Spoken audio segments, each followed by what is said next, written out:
انت ما تقبل عليه لو هسه شو يصير، انا اقول لك اياها. كل شيء سهل. انا طالب تبديل الدريس شنو علاقته بالمستوى؟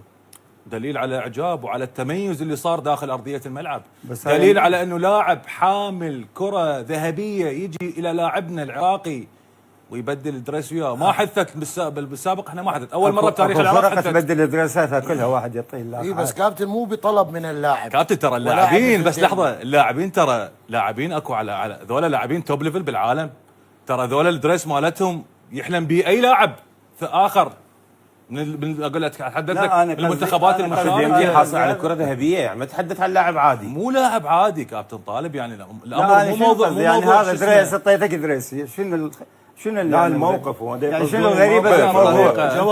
انت ما تقبل عليه لو هسه شو يصير، انا اقول لك اياها. كل شيء سهل. انا ما اريد دريس. هو شنو خردم لي كابتن صدقت صعدني للمرحله الثانيه هسه وفريق يمثل المرحله الثانيه بهاي المجموعه كابتن.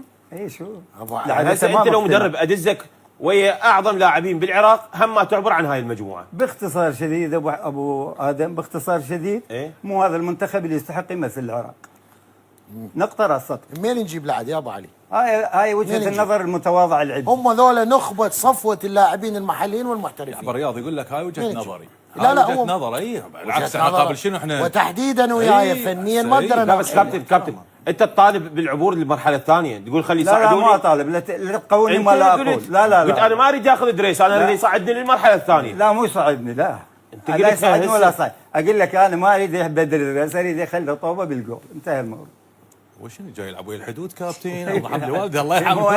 هو غير صعب. ابو حسين سويت لي دريس مشكله. دريس اكو هواي لاعبين هذه دريس يجيب دريس. كابتن حبيبي كل الاحترام والتقدير، رايك والله العظيم، بس هذا المنتخب بس علي مع احترامنا لفريق الحدود. لا على راسي عمي، على راسي حتى لا حد يزعل علينا، بس احنا كنايد يا عمي، بس لا تخلينا نحكي رحمه الوالده كابتن.